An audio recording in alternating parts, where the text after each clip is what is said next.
بسم اللہ الرحمن الرحیم۔ السلام علیکم جی۔ آج کا جو ناول ہے وہ ہے آسمانوں پہ لکھا، اور جس کو لکھا ہے کانتا ہدیجہ نے۔ تو شروع کرتے ہیں۔ لاؤنج میں ایک دم سناٹا چھایا ہوا تھا۔ صوفہ پر بیٹھی مسز ہادیہ نے فکرمند چہرے کے ساتھ اپنے بیٹے کو دیکھا، جس کا غصہ کسی صورت بھی کم ہونے کو نہیں آ رہا تھا۔ یہاں سے وہاں چکر لگائے وہ خود کو قابو میں رکھنے کی کوشش میں تھا۔ مسز ہادیہ نے خود کو بہت مشکل سے سنبھالا ہوا تھا۔ ان کا بی پی بہت لو ہو چکا تھا۔ مام یہ لیں۔ رائمہ نے 7 اپ میں نمک ڈال کر گلاس انہیں دیا۔ مسز ہادیہ نے گلاس پکڑ کر چھوٹے چھوٹے سپ لیے، مگر نظریں اپنے اس ہبرو بیٹے پر ہی تھی، جس کی غصے کی وجہ سے چہرے کی تمام رگیں تن گئی تھیں۔ "I just can't believe it کہ ڈیڈ ایسا بھی کر سکتے ہیں"، رائمہ حیران کن لہجے میں بولی۔ "تو بلیو کر لو رائمہ، کیونکہ ڈیڈ ایسا کر چکے ہیں"، چکر کاٹنا دائم اس کو دیکھ کر غصے سے بولا۔ "نہ جانے اب کیا ہوگا"، مسز ہادیہ متفکر لہجے میں بولی۔ "نو مام، میں ایسا کچھ بھی نہیں ہونے دوں گا۔ میں کسی صورت بھی اس لڑکی کو اس گھر میں آنے نہیں دوں گا۔ ڈیڈ وہ سب کیسے بھول سکتے ہیں؟ وہ بدنامی، وہ لوگوں کے تمسخرانہ نظریں، وہ طعنے، سب کچھ آخر کیسے مام؟ دائم کسی طور پر بھی نارمل نہیں ہو پا رہا تھا۔ "تو تم کیا کرو گے دائم"، مسز ہادیہ نے چڑ کر کہا۔ "تم، میں یا کوئی بھی کچھ نہیں کر سکتا۔ کیا تم نہیں جانتے اپنے ڈیڈ کو؟ ان کا ہر ایک فیصلہ پتھر پر لکیر کی مانند ہوتا ہے۔ ہم میں سے کوئی بھی کچھ بھی نہیں کر سکتا"۔ مسز ہادیہ گویا ہوئی۔ "یہ عجیب ہے، پہلے ڈیڈ نے کہا کہ ہمارا ان سے کوئی تعلق نہیں، اور اب اچانک سے خود ہی تمام تعلقات بنا لیے"۔ رائمہ بھی جھٹ سے بولی۔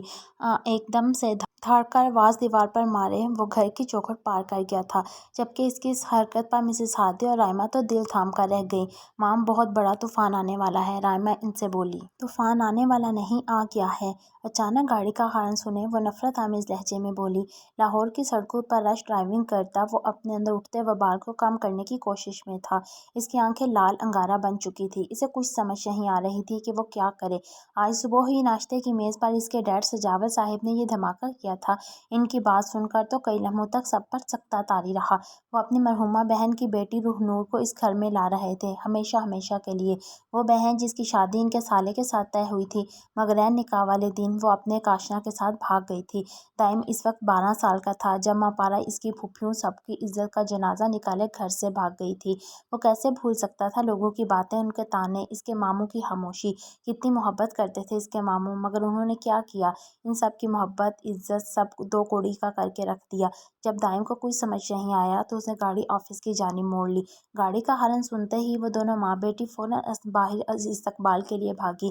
جانتی تھی کہ اگر ایسا نہ کیا تو کیا ہوگا۔ سجاوٹ صاحب نے صاف صاف لفظوں میں وارننگ دی تھی کہ کوئی بھی روح نور سے برے سے پیش نہیں آئے گا۔ وہ دونوں ماں بیٹی انگلیاں چٹھاتی گاڑی کی جانب دیکھنے لگیں۔ جہاں ایک جانب سے سجاوٹ صاحب گاڑی سے اترے تو دوسری جانب سے اترنے والی ہستی کو دیکھ کر مسز ہادیہ کو زور کا جھٹکا لگا۔ ماہ پارا، ہو بہو وہی شکل، ویسی آنکھیں، چہرے کے تمام نقوش بالکل ویسے ہی تھے۔ انہیں لگا کہ وقت پھر سے کئی سال پیچھے چلا گیا ہو، مگر ایک فرق تھا، ماہ پارا کا چہرہ معصومیت بھرا تھا، جبکہ روح نور کا چہرہ سپاٹ۔ ماہ پارا کی آنکھیں روشن ہوا کرتی تھیں، جبکہ روح نور کی آنکھیں ساکت تھیں۔ ماہ پارا کے ہونٹوں سے مسکراہٹ کبھی بھی جدا نہیں ہوتی، مگر روح نور کو دیکھ کر یوں لگا جیسے وہ صدیوں سے مسکرائی نہ ہو۔ گندمی کھلا رنگ، گہری بھوری آنکھیں، متناسب سراپا اور قد، ہو بہو ماہ پارا کی شکل۔ کھلا پاجامہ اور قمیض زیب تن کیے، دوپٹے کو گلے میں اسکارف کی طرح لیے، بالوں کی اونچی پونی۔ مسز ہادیہ ایک بار پھر ماہ پارا کو اپنے سامنے دیکھ رہی تھیں۔ "آؤ روح نور، میں تمہیں اپنی فیملی سے ملواؤں"۔ سجاوٹ صاحب اسے لیے اپنی بیوی اور بیٹی کی جانب بڑھے۔ "ان سے ملو، یہ ہے میری بیوی ہادیہ، اور میری پیاری سی بیٹی رائمہ، اور میرا بیٹا بھی ہے دائم"۔ سجاوٹ صاحب مسکرا کر بولے۔ "ارے بیگم، دائم کہاں ہے؟ اسے اپنے ساتھ اندر لائے"، انہوں نے مسز ہادیہ سے پوچھا۔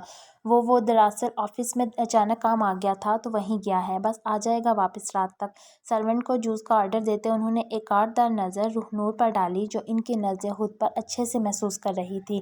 وہ دونوں ماں بیٹی اس کا ایکس رے کرنے میں اچھے سے مصروف تھیں۔ "میرا روم کون سا ہے؟ میں بہت تھک گئی ہوں، آرام کرنا ہے مجھے، اور پلیز مجھے ڈنر سے پہلے مت اٹھائیے گا"۔ مسز ہادیہ کو اس نے آرڈر سنایا، جس پر وہ جل بھن کر رہ گئیں، اور نوکر کو آواز دے کر روح نور کو اس کا کمرہ دکھانے کو بولا، جس پر روح نور نے کندھے اچکائے اور نوکر کے پیچھے اپنے کمرے میں چلی گئی۔ "اف، کتنا ایٹیٹیوڈ ہے اس میں"۔ رائمہ کو اپنی یہ چھوٹی کزن ایک آنکھ نہیں بھائی تھی۔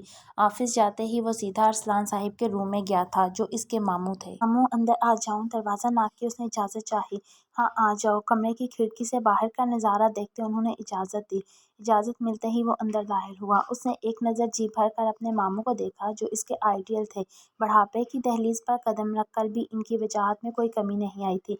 बस सर के बाल सफ़ेद हुए थे मगर वो अभी भी वैसी ही सहर अंगेज़ पर्सनालिटी रखते थे जैसी जवानी के दिनों में थी। क्या बात है बरखुदा, तुम यहाँ क्या कर रहे हो? तुम्हें तो गालिबन इस वक्त घर होना चाहिए था। भाई कज़न आ रही है तुम्हारी, उन्होंने हल्की सी मुस्कुराहट लिए से कहा। जी मापारा फूफो की बेटी रूहनूर, उसने दांत पीसते जवाब दिया और अपने मामू को देखा जिनके चेहरे पर एक पल को महपारा के नाम पर दर्द की एक लहर इसे नजर आई। दाइम ने अपनी मुठ्ठियां भींच ली। रूहनूर और महपारा, इन दोनों के लिए दिल में नफरत मजीद गहरी हो गई थी। हाँ वही रूहनूर, तुम गए नहीं घर, तुम्हें इस वक्त घर होना चाहिए था। चेहरे पर धीमी सी मुस्कुराहट सजाए वो बोले, आपको वाकई में लगता है कि मुझे जाना चाहिए? वो तंजिया लहजे में बोलता वही कुर्सी पर टिक गया था। क्यों क्यों नहीं जाना चाहिए?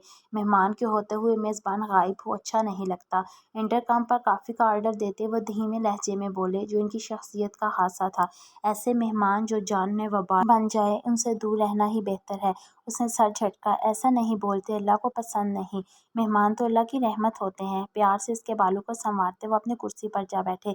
मामू प्लीज़, इस वक्त कोई दर्द नहीं चाहिए, सर झटकता वो बोला। दरवाज़ा नॉक करते वक्त पियून कॉफ़ी लिए अंदर दाखिल हुआ और ट्रे टेबल पर रख दी। तुम जाओ, इसके सर्व करने से पहले ही अरसलान मामू ने इसे जाने को कहा। अच्छा ये सब छोड़ो, ये बताओ ऑफ़िस कब ज्वाइन करना है या फिर सारी ज़िंदगी इल्म को फ़रोग़ देने में गुजार देनी है? उन्होंने कॉफ़ी का कप इसकी जानिब बढ़ाया। आप जानते हैं मुझे ये ऑफ़िस संभालने में कोई इंटरेस्ट नहीं। मैं बचपन से ही लेक्चरार बनना चाहता था, अब बन चुका हूँ। मज़े से कॉफ़ी का सिप लिए वो बोला। सजावल भाई मान जाएंगे। अरसलान मामू ने अपना खदशा ज़ाहिर किया। इनके मानने या ना मानने से मुझे फ़र्क नहीं पड़ता। जब इन्हें हमारी फीलिंग का एहसास नहीं तो मुझे भी कोई परवाह नहीं। दाइम का लहजा एक बार फिर तर हो गया था। दाइम, अरसलान मामू ने गहरी सांस भरी। अच्छा एक बात बताओ, तुम्हें महपारा की बेटी से मसला क्या है? अरसलान मामू ने सवाल किया। मुझे क्या मसला है? क्या आप भूल के उन्होंने आपके साथ क्या किया था?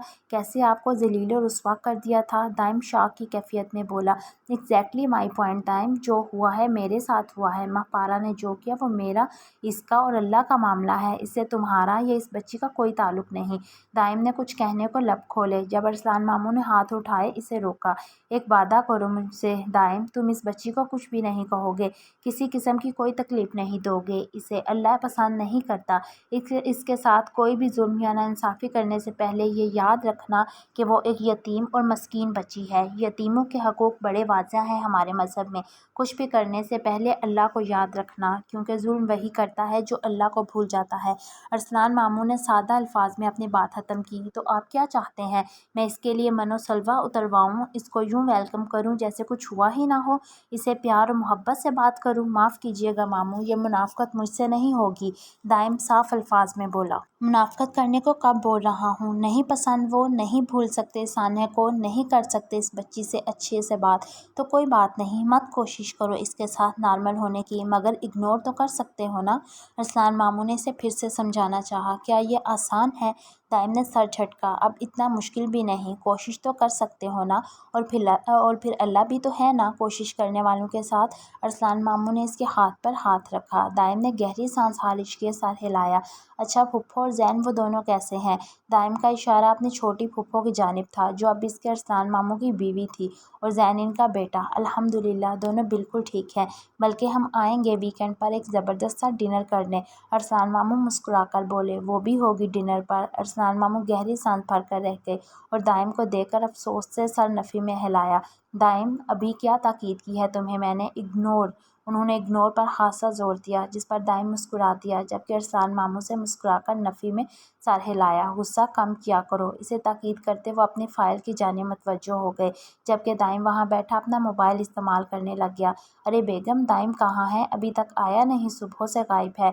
दाइम को रात खाने पर ना पाकर वो बोले। जी वो मैंने कॉल की थी, ज़रूरी काम था, एक दोस्त की जानिब किया है। खाना इनकी प्लेट में डालती हादिया बेगम गड़बड़ा कर बोली। बिरयानी प्लेट में निकालती रूहनूर तंजिया मुस्कुराई। हद है भई, घर में मेहमान मौजूद है और वो दोस्तों के साथ निकला है। सजावल साहिब गुस्से से बड़बड़ाए। कोई बात नहीं, सुबह मिल लेगा। वैसे भी मेहमान ने कौन सा चले जाना है, अब तो यहीं रहना है, मिसेस हादिया इसे घूरते हुए बोली। राइमा तो वैसे ही इसे आंखें छोटी किए घूर रही थी। इट्स ओके अंकल, वैसे भी आपका बेटा कोई फरिश्ता तो है नहीं जो मैं इससे मिलने को मरी जा रही हूँ। रूहनूर का एक जुमला सबके मुंह बंद करवा गया था। रात देर गए वो घर में दाखिल हुआ था। पूरा घर अंधेरे में डूबा हुआ था। गहरी सांस खारिज करता, बालों में हाथ फेरता, वो अंधेरे में अंदाज़ा लगाता किचन में दाखिल हुआ। इसका इरादा खुद के लिए काफ़ी बनाने का था। मोबाइल की टॉर्च ऑन किए वो काफ़ी का सामान ढूंढने में मगन था जब किसी ने पीछे से स्विच ऑन किया। मॉम, वो बिना मुड़े ही पहचान चुका था। ये कौन सा वक्त है घर आने का? मिसेस हादिया जो रात भर सोई ना थी इसके आने के इंतज़ार में, उन्होंने आंखें छोटी किए सवाल किया। जो चलता फिरता ड्रामा डैड इस घर में लाए हैं, लगता है आज के बाद इसी वक्त आना होगा मुझे। वो जलते कुटते बोला। मेरी जान, क्या इसकी वजह से अपनी माँ को तकलीफ़ दोगे? अब जानते हो ना तुम्हें और आइमा को देखे बिना एक दिन भी नहीं गुजरता मेरा। वो इसके गाल पर मोहब्बत से हाथ रख के बोली। I am sorry mom. दाइम शर्मिंदा अब होते हुए बोला। मेरी जान प्लीज़, इस लड़की की वजह से अपने घर का माहौल मत ख़राब होने दो। बस जो हो रहा है होने दो, समझे? दाइम ने सर इस बात में हिला दिया। अच्छा, अब ऐसा करो, अपने रूम में जाओ, मैं खाना लाती हूँ। खाली पेट काफ़ी नहीं पीने दूंगी। इसे मुंह खोलता देखकर वो दोबारा बोली। अब जाओ। इनके कहते ही दाइम किचन से निकला था जब एक साया दीवार की ओट में छुप गया था। खाना गर्म किए ट्रे हाथ में लिए वो मुड़ी, जब दरवाजे पर खड़ी रूहनूर को देखकर ठठक गई।